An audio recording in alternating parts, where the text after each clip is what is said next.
আমাৰ গোটেই ৰাইজক এটা কথা মই ক'ব খোজো যে আমাৰ বিটিআৰৰ ইলেকশ্যন আমি সেপ্টেম্বৰ মাহত অনুষ্ঠিত কৰিম। দুৰ্গা পূজাৰ আগতে আমি বিটিআৰৰ ইলেকশ্যন সামৰণি মাৰিম। আগষ্ট মাহত ইলেকশ্যনৰ প্ৰচাৰ আৰম্ভ হ'ব আৰু সেপ্টেম্বৰত আমি ইলেকশ্যন শেষ কৰিম।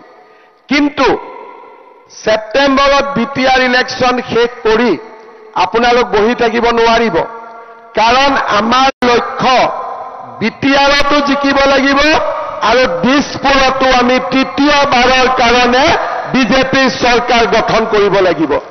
লাগিবনে নালাগে? সেইকাৰণে বেলেগ অঞ্চলৰ কাৰ্যকৰ্তাতকৈ বিটিআৰৰ কাৰ্যকৰ্তাৰ কষ্ট অলপ বেছি হ'ব। বাকী অঞ্চলত পঞ্চায়ত ইলেকশ্যন হ'ল, পঞ্চায়ত বিজেপি জিকিলে, শেষ হ'ল। বিটিআৰত আমি সেপ্টেম্বৰলৈকে বিটিআৰ ইলেকশ্যনত ব্যস্ত থাকিম। পূজা বুলি আমি দুটামান দিন ৰেষ্ট ল'ম আৰু তাৰ পিছতেই আমি অসমৰ ইলেকশ্যনৰ কাৰণে সাজু হ'ম। বিটিআৰৰ কাৰ্যকৰ্তাসকলক মই অনুৰোধ কৰিম, আপোনালোকে আজিৰ পৰাই বিটিআৰ ইলেকশ্যনৰ বাবে সাজু হওক। মোক বহুতে সোধে যে আপোনালোকে কেইটাত ইলেকশ্যন খেলিব? আমি সিদ্ধান্ত নলওঁ, আপোনালোকে সিদ্ধান্ত ল'ব আমি কেইটাত ইলেকশ্যন খেলিম। কিন্তু আমি ইলেকশ্যন হাৰিবৰ কাৰণে নেখেলো, ইলেকশ্যন আমি জিকিবৰ কাৰণে খেলিম। ইলেকশ্যন আমি জিকিবৰ কাৰণে খেলিম। হাৰিবৰ কাৰণে খেলিম নে জিকিবৰ কাৰণে খেলিম? হাৰিবৰ কাৰণে খেলিম নে জিকিবৰ কাৰণে খেলিম? আমি যেতিয়া ইলেকশ্যন খেলিম, আমি জিকিবৰ কাৰণে ইলেকশ্যন খেলিম। মোক সাংবাদিকসকলে সোধে যে আপোনালোকে কাৰ এগেইনষ্টত ইলেকশ্যন খেলিব? আমি কাৰো বিৰুদ্ধে ইলেকশ্যন নেখেলো। আমি ইলেকশ্যন খেলিম বিটিআৰৰ বাবে, বিটিআৰৰ উন্নতিৰ বাবে, বিটিআৰৰ বিকাশৰ বাবে আৰু বিটিআৰৰ কল্যাণৰ বাবে। শ্ৰদ্ধাৰ ৰাইজ, আপোনালোকে মনত পেলাওক, নৰেন্দ্ৰ মোদী 2014 চনত ভাৰতৰ প্ৰধানমন্ত্ৰী হয়। তাৰ আগতে কংগ্ৰেছৰ দিনত বিটিআৰৰ পৰিৱেশ কি আছিল? এটা দিনো পাৰ হৈ নগৈছিল যিটো দিনা কোকৰাঝাৰৰ ৰাইজে বন্দুকৰ শব্দ শুনা নাছিল। এটা দিন নাছিল যিদিনা কোকৰাঝাৰৰ ৰাইজে বোমৰ ধামাকা শুনা নাছিল। এটা দিন নাছিল যিদিনাখন কোকৰাঝাৰৰ ৰাইজে ভয়ত নিজৰ জীৱন পাৰ কৰিবলগীয়া হোৱা নাছিল। আজি দীঘলীয়া সময়ত কংগ্ৰেছৰ শাসনকালত কিমান আমাৰ মাৰ বুকু খুদা হ'ল, কিমানজন মহিলা বিধৱা হ'ল, কিমান মাতৃৰ বুকু খুদা হ'ল।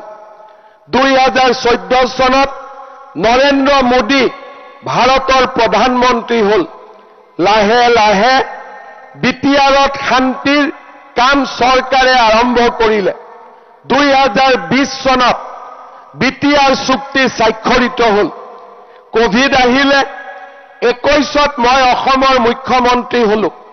মুখ্যমন্ত্ৰী হোৱাৰ পিছত মই যেতিয়া নৰেন্দ্ৰ মোদী ডাঙৰীয়া আৰু অমিত শ্বাহ ডাঙৰীয়াক সাক্ষাৎ কৰিব গৈছিলো, দুইগৰাকীয়ে মোক কৈছিল যে বড়োলেণ্ডত শান্তি হ'ব লাগে, বড়োলেণ্ডত বন্দুকৰ শব্দ আৰু শুনিব নালাগে।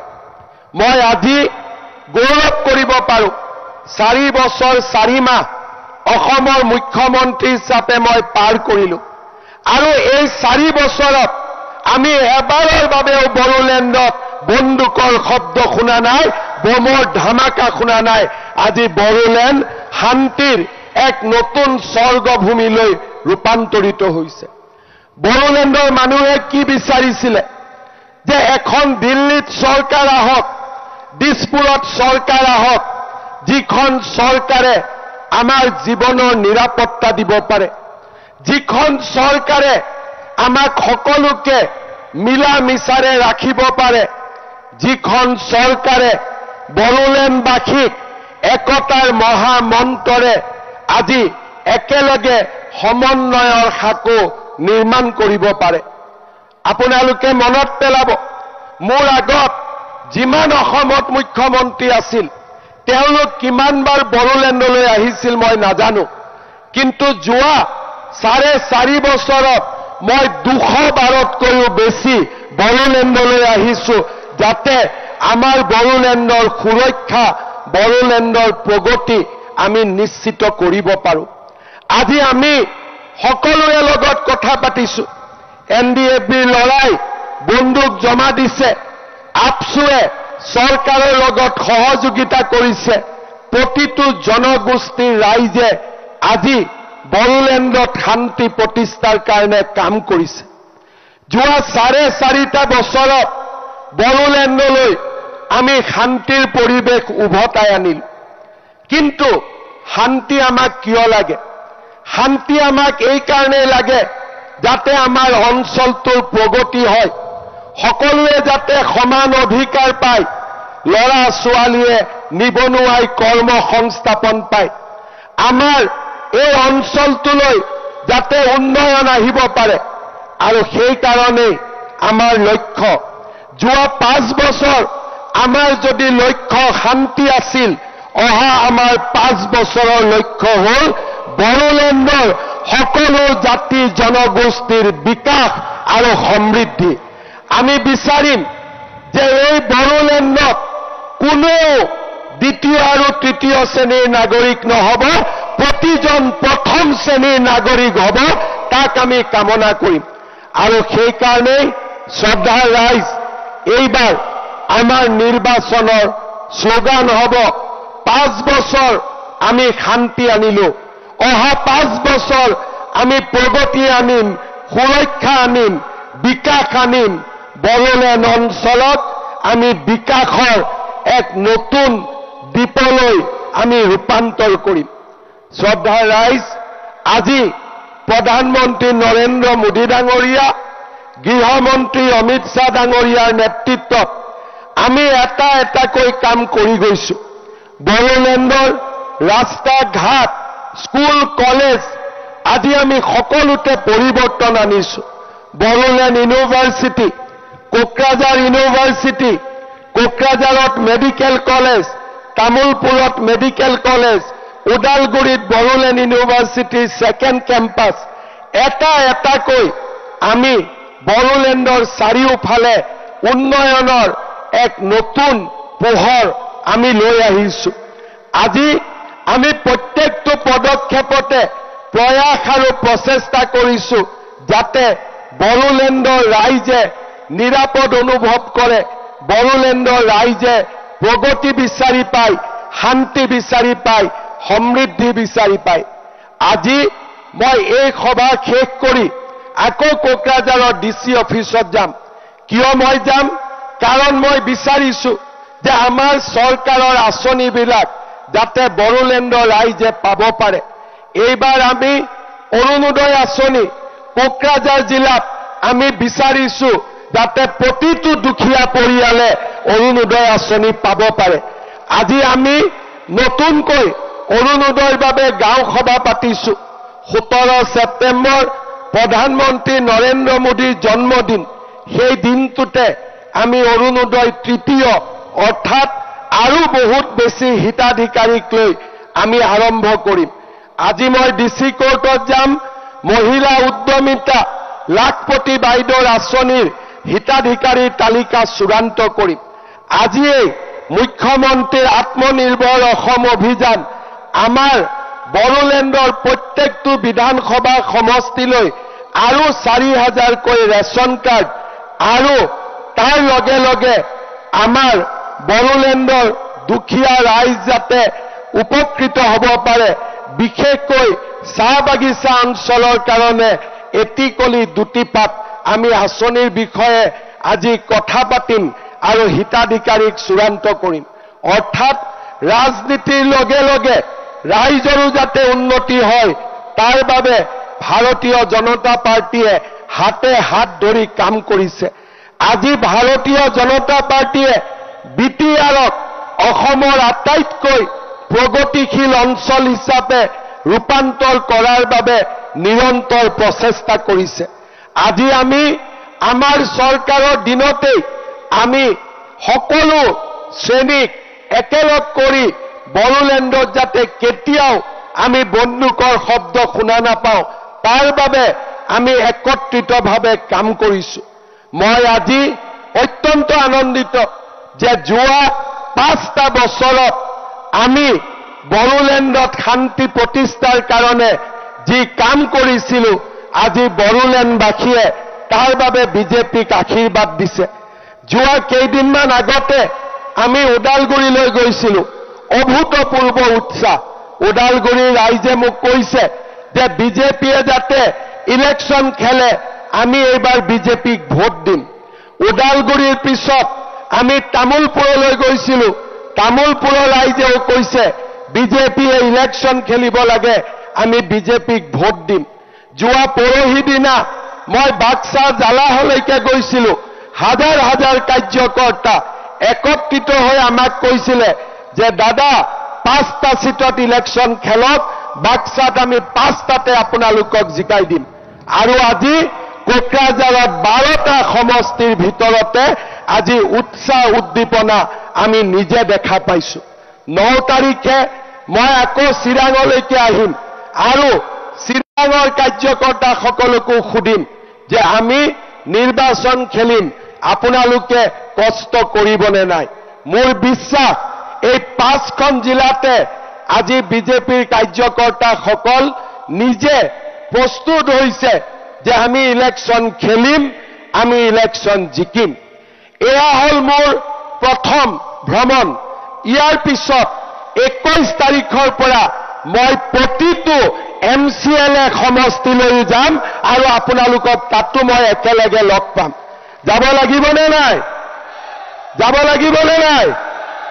21 তাৰিখৰ পৰা আমি দিনে 2টাকৈ MCLA সমষ্টিলৈ যাম যাতে বড়োলেণ্ডৰ ৰাইজে আমাক ক'ব পাৰে যে ছাৰ, দাদা, মামা, আমি ইলেকশ্যন হাৰিবৰ কাৰণে নেখেলো, আমি ইলেকশ্যন জিকিবৰ কাৰণে খেলিম। আৰু যি কেইটা সমষ্টিতে আমাৰ কাৰ্যকৰ্তাসকলে মোক ক'ব যে আমি জিকিবৰ কাৰণে ইলেকশ্যন খেলিম, তাতে আমি ইলেকশ্যন খেলিম। মই আজি আপোনালোকক কথা দিছো, হ'বনে নাই? আমি জিকিবৰ কাৰণে খেলিম নে হাৰিবৰ কাৰণে খেলিম? জিকিবৰ কাৰণে খেলিম নে হাৰিবৰ কাৰণে খেলিম? একদম আমাৰ উদ্দেশ্য আমি জিকিবৰ কাৰণে খেলিম। দিল্লীত বিজেপি, দিছপুৰ বিজেপি আৰু কোকৰাঝাৰতো যদি আমি বিজেপি জিকিব পাৰো, আমি অসমখনক BTCক আমি বহু দূৰ আগুৱাই লৈ যাব পাৰিম। শ্ৰদ্ধাৰ ৰাইজ, আমি কাৰো বিৰুদ্ধে নহয়। কোনোবাই কৈছে আপোনালোক UPPLৰ বিৰুদ্ধে নেকি? নহয়। আপোনালোক BPFৰ বিৰুদ্ধে নেকি? নহয়। নতুন পাৰ্টি হৈছে তেওঁলোকৰ বিৰুদ্ধে নেকি? নহয়। বোলে কংগ্ৰেছৰ বিৰুদ্ধে নেকি? কংগ্ৰেছ এতিয়া আছে ক'তনো? কংগ্ৰেছ পাকিস্তানতহে আছে, ভাৰতত আছে জানো? কংগ্ৰেছ ক'ত আছে? পাকিস্তানত আছে, বাংলাদেশত আছে, কংগ্ৰেছ ভাৰতত নায়েই। কংগ্ৰেছৰ সভাপতি আহি কি কয় যে আমাৰ দিনত মুখ্যমন্ত্ৰী BTCত নাহিছিলে, BTC ভাগে আছিলে, কোকৰাঝাৰত আছিলে আৰু আমি দিছপুৰত আছিলো, আৰু আমিও নাহো তেওঁলোকো নাযায়। মই আপোনালোকক ক'ব খোজো যে মই অসমৰ মুখ্যমন্ত্ৰী, কোকৰাঝাৰৰ ৰাইজেও মোক ভোট দিছে, বাক্সা, তামোলপুৰ, ওদালগুৰি ৰাইজেও ভোট দিছে। BTCলৈ মুখ্যমন্ত্ৰী আহিব লাগে নে নালাগে? লাগে নে নালাগে? আৰু আমি বিচাৰো বড়োলেণ্ডৰ বিধায়কেও গৈ দিছপুৰ দখল কৰক, আমাৰ কোনো আপত্তি নাই। কিন্তু আমি এনেকুৱা ৰাস্তা নকৰো যে BTCত বহি তোমালোকে খাই থাকা, দিছপুৰত আমি খাম, তোমালোকেও আমাৰ ফালে নাচাবা, আমিও তোমাৰ ফালে নাচাওঁ। এইটো ৰাজনীতি আমি বিশ্বাস নকৰো। আমাৰ কথা হ'ল BTCটো নাখাবা, দিছপুৰতো নাখাবা, খালি BTC ৰাইজে আঁচনি লাভ পাব লাগিব, অসমৰ ৰাইজে আঁচনি লাভ পাব লাগিব। আজি সেইকাৰণে আপোনালোকে দেখিছে চৰকাৰী চাকৰিত দুৰ্নীতি নাই, আঁচনিত দুৰ্নীতি নাই, আজি আমি এখন নতুন অসম আমি নিৰ্মাণ কৰিছো পৰিশ্ৰম কৰিছো দিনে ৰাতিয়ে ৰাইজৰ লগত থিয় হৈ ৰাইজৰ বাবে কাম কৰিবৰ বাবে আমি কষ্ট কৰিছো উদ্দেশ্য এটাই যাতে বিটিআৰত শান্তি হয় বিটিআৰত প্ৰগতি হয় বিটিআৰত উন্নতি হয় আৰু আমাৰ অসমখন ভাৰতৰ ভিতৰতে এখন সৰ্বশ্ৰেষ্ঠ ৰাজ্যলৈ পৰিণত হয় শ্ৰদ্ধাৰ ৰাইজ যোৱা 4.5 বছৰ আমি চৰকাৰ চলোৱা নাই আমি আপোনালোকৰ সৈতে লগ লাগি অসমৰ বিকাশৰ বাবে কাম কৰিছো শান্তিৰ বাবে কাম কৰিছো কংগ্ৰেছৰ দিনত আজি বিটিচিত কি নহৈছিল গোষ্ঠীগত সংঘৰ্ষ সাম্প্ৰদায়িক সংঘৰ্ষ কিন্তু বিজেপিৰ দিনত একো নাই কাৰণ বিজেপিয়ে সকলো জাতিক সম অধিকাৰ দিছে বিজেপিয়ে সকলোকে লগত লৈ কাম কৰিছে আৰু বিজেপিয়ে বিটিচিৰ উন্নয়নৰ বাবে কাম কৰিছে শ্ৰদ্ধাৰ ৰাইজ আজি আমাৰ প্ৰথমবাৰৰ বাবে বিজেপিৰ কাৰ্যকৰ্তা সন্মিলন ইয়াত যিসকল বুথ সভাপতি আহিছে মই তেওঁলোকক অনুৰোধ কৰিম আপোনালোকে অকণমান থিয় হৈ দিয়ক মোৰ কাৰণে আমাৰ সকলো বুথ সভাপতি সভানেত্ৰী অকণমান থিয় হৈ দিয়ক বঢ়িয়া এতিয়া আপোনালোকে মোৰ কথা শুনক প্ৰতিটো বুথতে আমাৰ যদি সুন্দৰ কাৰ্যকৰ্তা নাথাকে আমি ইলেকশ্যনত জিকিব নোৱাৰো সেই কাৰণে প্ৰতিজন বুথ সভাপতিয়ে 21 জনীয়া এটা কাৰ্যকৰ্তা লিষ্ট এখন নিৰ্মাণ কৰিব ফোন নম্বৰ দিব নাম দিব আৰু সেই তালিকাখন মই যেতিয়া আপোনালোকৰ সমষ্টিত আহিম মোৰ হাতত আপোনালোকে তুলি দিব তাৰ পিছত এই কাৰ্যকৰ্তাসকলক লৈ আমি বুথৰ সংগঠন আগবঢ়াই লৈ যাম পাৰিম নে নোৱাৰিম লিষ্ট ৰেডি থাকিব 21 জনৰ লিষ্ট ৰেডি কৰিব লাগিব পাৰিব নে নোৱাৰিব ঠিক আছে এতিয়া বহক আপোনালোকে আমি বুথৰ পৰা সংগঠন শক্তিশালী কৰিব লাগিব বুথত যদি 21 জনীয়া আমাৰ যদি কাৰ্যকৰ্তা আমি প্ৰস্তুত কৰিব পাৰো তেতিয়াহলে নিৰ্বাচন বহুত বেছি আমাৰ সহজ হৈ যাব সেই কাৰণে মই আমাৰ মঞ্চত থকা নেতাসকল আৰু আমাৰ পেনেলত থকা নেতাসকল সকলোকে মই অনুৰোধ কৰিম যাতে সকলোৱে 21 জনীয়া বুথ তালিকা গঠন কৰে আৰু মই যেতিয়া আপোনালোকৰ সমষ্টিলৈ যাম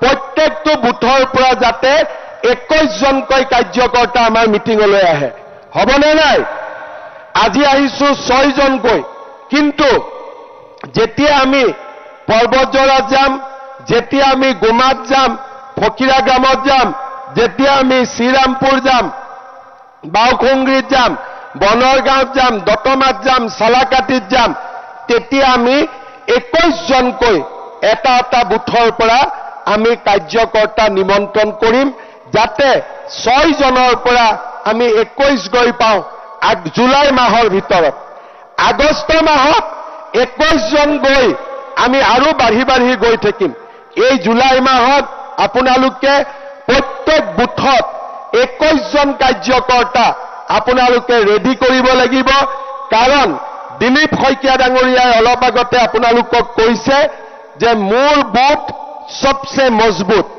আপোনালোকে ইলেকশ্যনত মোৰ বুথত যদি মই জিকো তেতিয়াহলে পৰিষদীয় সমষ্টিটো মই জিকিব পাৰিম আৰু সেই কাৰণে আমাৰ বুথ আমি মজবুত কৰিব লাগিব আৰু এটা মই আপোনালোকক অনুৰোধ কৰিম আমি যেতিয়া ইলেকশ্যন খেলিম আপোনালোকে মনত ৰাখিব আমি কাৰো এন্টি কেম্পেইন নকৰো কোনো আমাৰ শত্ৰু নহয় আমি কাৰো লগত শত্ৰুতা আমি নকৰো আমাৰ মাত্ৰ লক্ষ্য এটাই যে বিটিচিত উন্নতি হ'ব লাগিব আৰু সকলো নাগৰিকে সমান অধিকাৰ পাব লাগিব সেয়ে হৈছে আমাৰ একমাত্ৰ লক্ষ্য মোক কোনোবাই কেতিয়াবা মেমৰেণ্ডাম দিয়ে স্যাৰ আমি বিটিচিত সেকেন্ড ক্লাস সিটিজেন মোৰটো মনত এটা ইচ্ছা যে ৰেলতো সেকেন্ড ক্লাস ডাব্বা থাকিব নালাগে সব ফাৰ্স্ট ক্লাস ডাব্বা থাকিব লাগে যাতে সকলো মানুহে ফাৰ্স্ট ক্লাস হ'ব পাৰে আৰু সেই কাৰণে মই বাছি চৰকাৰী চাকৰি দুখীয়া মানুহৰ ঘৰত দি আছো যাতে দুখীয়া মানুহবিলাক ফাৰ্ষ্ট ক্লাছ হৈ যাব পাৰে এতিয়ালৈকে আমাৰ অসমত 1.5 লাখ ল'ৰা ছোৱালীক আমি চাকৰি দিলো কাৰো পৰা 1 টকা কোনেও কালেকশ্যন কৰিব নোৱাৰে এতিয়া আমি 10 অক্টোবৰত আৰু 60,000 ল'ৰা ছোৱালীক আমি চৰকাৰী চাকৰি দিম 60,000 ল'ৰা ছোৱালীক চাকৰি দিম তাৰ মানে 2 লাখ আগত 1.5 লাখ এতিয়া 60,000 2 লাখ ফেমিলি এতিয়া ফাৰ্ষ্ট ক্লাছ হৈ গ'ল তেনেকে আমি যদি আপোনালোকক উন্নতি কৰি লৈ গৈ থাকিব পাৰো মুখ্যমন্ত্ৰী আত্মনিৰ্ভৰ অসম আঁচনি এজন ল'ৰাক 2 লাখকৈ টকা দিছো ব্যৱসায় কৰিবৰ কাৰণে লাহে লাহে আমাৰ দুখীয়া দৰিদ্ৰ মানুহখিনিক আমি আগবঢ়াই লৈ গৈ থাকিব লাগিব সকলোৱে যোগ্যতা অনুসৰি মাটিৰ অধিকাৰ পাব লাগিব সকলোৱে সমান অধিকাৰ পাব লাগিব এয়া হৈছে আমাৰ লক্ষ্য যোৱাকালি এখন কোকৰাঝাৰৰ বিটিআৰ প্ৰশাসনে গুৱাহাটীত এখন সভা কৰিছিলে 26টা জনগোষ্ঠীক নিমন্ত্ৰণ কৰিছিলে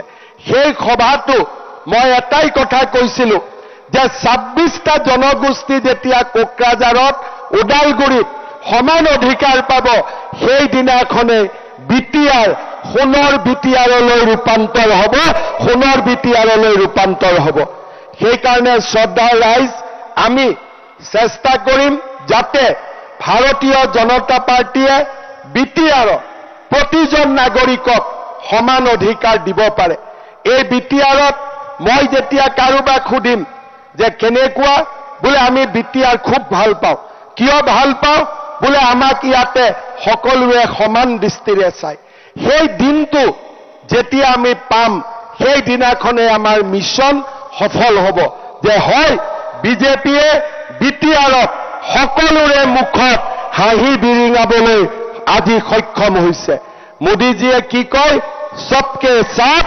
সবসে সবকা বিকাশ কয় নে নকয় মোদীজীয়ে কয় নে নকয় আৰু ঠিক তেনেধৰণে মোদীজীয়ে যেনেকে কয় সবকে সাথ সবকা বিকাশ তেনেকৰে বিটিএডিটো আমি বিজেপি সবকা সাথ সবকা বিকাশ এইটোৱে হৈছে আমাৰ বিটিসি এইটোৱে হৈছে আমাৰ ভৱিষ্যতৰ বিটিআৰ আৰু সেই কাৰণে আমি এই নিৰ্বাচনত সকলোৰে সমান অধিকাৰ শান্তি প্ৰগতিৰ বিটিআৰ এই হৈছে আমাৰ লক্ষ্য যে আমি সকলোকে লগত লৈ আগবাঢ়িম সকলো জাতিক আমি উচিত মৰ্যাদা দিম আমাৰ নিজৰ ভাষা সংস্কৃতিক আমি জীয়াই ৰাখিম এই হৈছে আমাৰ লক্ষ্য আৰু সেই কাৰণে আমি ইলেকশ্যন খেলিম আজিৰ পৰা আপোনালোকে এইটো কথা নুখুদিব যে বিজেপিয়ে ইলেকশ্যন খেলিব নে নাই বিজেপিয়ে ইলেকশ্যন খেলিবই এয়া কনফাৰ্ম আজিৰ কাৰ্যকৰ্তা সন্মিলনত আমি সকলোৱে সিদ্ধান্ত ললো যে আমি বিটিআৰত ইলেকশ্যন খেলিম আৰু খেলিম মানে এনে নেখেলো আমি জিকিবৰ কাৰণে খেলিম হয় নে নহয় অকল খেলিম নে লগত জিকিমো অলপ সকলোৱে ডাঙৰ কৰি কওক খেলিম নে জিকিম পিছফালে কোৱা নাই খেলিম নে জিকিম এইফালে কোৱা নাই খেলিম নে জিকিম বঢ়িয়া অকল খেলিম খেলিম খুদি নাথাকিব জিকিম জিকিম খুদিব সবে মোক খুদে দাদা খেলিম নে নাই আৰে বেটা এইটো খুব জিকিম নে নাই খেলিতো লাভ নাই যদি নিজিকো হয় নে নহয় গোলকিপাৰে গোল পোষ্টত কিয় বহি থাকে বলটো ৰখাবৰ কাৰণেহে গোল খাবৰ কাৰণে নহয় গতিকে আমি হাৰিবৰ কাৰণে ইলেকশ্যন নেখেলো আমি জিকিবৰ কাৰণে ইলেকশ্যন খেলিম হ'ব ৰেডি সব জিকিবৰ কাৰণে খেলিম নে হাৰিবৰ কাৰণে খেলিম